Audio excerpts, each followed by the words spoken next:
L'intrépide soldat de plomb. Un conte de Hans Christian Andersen. Il y avait une fois 25 soldats de plomb, tous frères, car ils étaient nés d'une vieille cuillère de plomb. L'arme au bras, l'œil fixe, l'uniforme rouge et bleu, quelle fière mine ils avaient tous. La première chose qu'ils entendirent en ce monde, quand fut enlevé le couvercle de la boîte qui les renfermait, ce fut ce cri « Des soldats de plomb !» que poussait un petit garçon en battant des mains. On les lui avait donnés en cadeau pour sa fête, et il s'amusait à les ranger sur la table. Tous les soldats se ressemblaient parfaitement, à l'exception d'un seul, qui n'avait qu'une jambe. On l'avait jeté dans le moule le dernier, et il ne restait pas assez de plomb.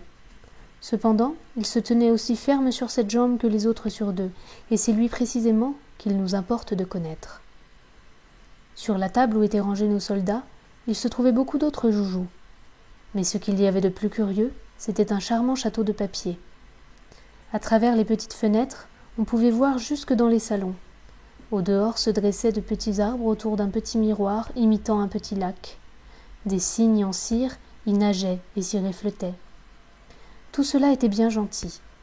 Mais ce qu'il y avait de bien plus gentil encore, c'était une petite demoiselle, debout à la porte ouverte du château.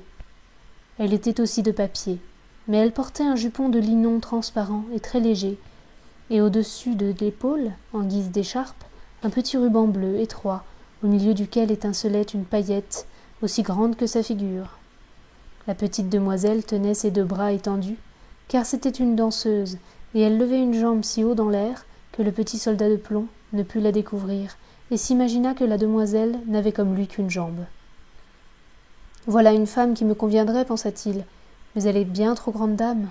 Elle habite un château, moi une boîte en compagnie de 24 camarades, et je n'y trouverai pas même une place pour elle. Cependant, il faut que je fasse sa connaissance. » Et ce disant, il s'étendit derrière une tabatière. Là, il pouvait à son aise regarder l'élégante petite dame qui toujours se tenait sur une jambe sans perdre l'équilibre. Le soir, tous les autres soldats furent remis dans leur boîte, et les gens de la maison allèrent se coucher. Aussitôt les joujoux commencèrent à s'amuser tout seuls. D'abord ils jouèrent à colin-maillard, puis ils se firent la guerre, enfin ils donnèrent un bal. Les soldats de plomb s'agitaient dans leur boîte, car ils auraient bien voulu en être, mais comment soulever le couvercle? Le casse-noisette fit des culbutes, et le crayon traça 1000 folies sur son ardoise. Le bruit devint si fort que le serin se réveilla et se mit à chanter. Les seuls qui ne bougeassent pas étaient le soldat de plomb et la petite danseuse. Elle se tenait toujours sur la pointe du pied, les bras étendus, lui intrépidement sur son unique jambe et sans cesser de l'épier. Minuit sonna, et crac, voilà le couvercle de la tabatière qui saute. Mais, au lieu de tabac, il y avait un petit sorcier noir. C'était un jouet à surprise. « Soldat de plomb, dit le sorcier, tâche de porter ailleurs tes regards. » Mais le soldat fit semblant de ne pas entendre.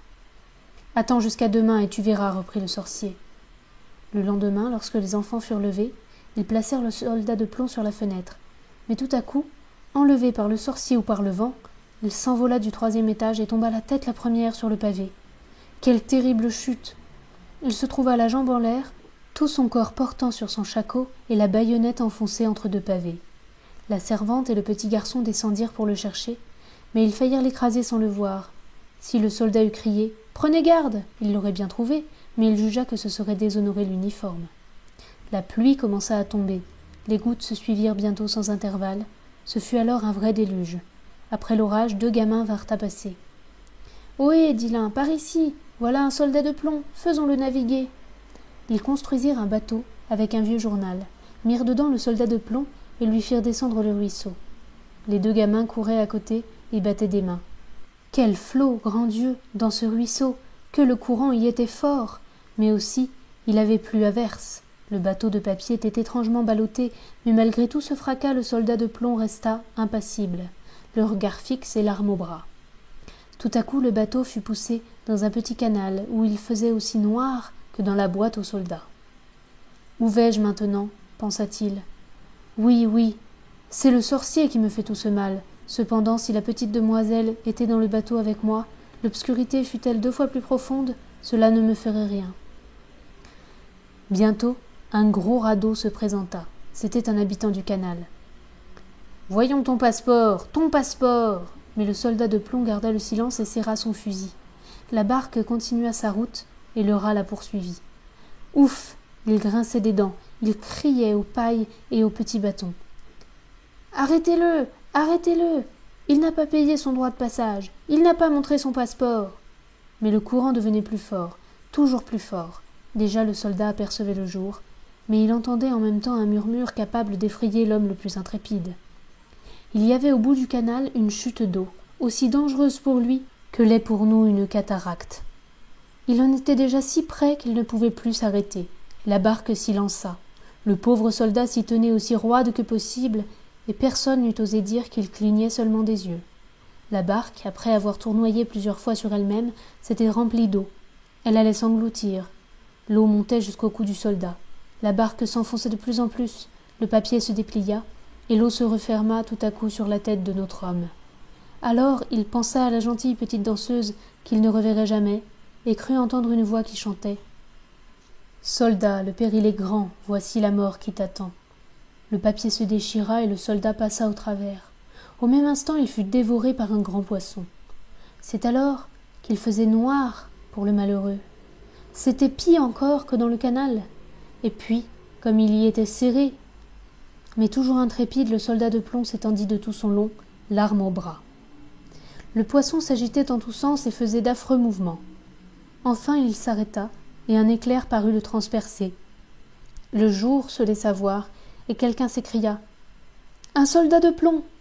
Le poisson avait été pris, exposé au marché, vendu, porté dans la cuisine, et la cuisinière l'avait ouvert avec un grand couteau. Elle prit avec 2 doigts le soldat de plomb, par le milieu du corps, et l'apporta dans la chambre, où tout le monde voulut contempler cet homme remarquable qui avait voyagé dans le ventre d'un poisson. Cependant le soldat n'en était pas fier. On le plaça sur la table, et là, comme il arrive parfois des choses bizarres dans le monde, il se trouva dans la même chambre d'où il était tombé par la fenêtre. Il reconnut les enfants et les jouets qui étaient sur la table, le charmant château avec la gentille petite danseuse. Elle tenait toujours une jambe en l'air. Elle aussi était intrépide. Le soldat de plomb fut tellement touché qu'il aurait voulu pleurer du plomb, mais cela n'était pas convenable. Il la regarda, elle le regarda aussi, mais ils ne se dirent pas un mot. Tout à coup, un petit garçon le prit et le jeta au feu, sans la moindre raison. C'était sans doute le sorcier de la tabatière qui en était la cause. Le soldat de plomb était là, debout, éclairé d'une vive lumière, éprouvant une chaleur horrible. Toutes ses couleurs avaient disparu. Personne ne pouvait dire si c'était les suites du voyage ou le chagrin. Il regardait toujours la petite demoiselle, et elle aussi le regardait. Il se sentait fondre, mais toujours intrépide, il tenait l'arme au bras. Soudain s'ouvrit une porte, le vent enleva la danseuse, et pareille à une sylphide, elle vola sur le feu près du soldat, et disparut en flammes. Le soldat de plomb était devenu une petite masse. Le lendemain, lorsque la servante vint enlever les cendres, elle trouva un objet qui avait la forme d'un petit cœur de plomb. Tout ce qui était resté de la danseuse, c'était une paillette que le feu avait rendue toute noire.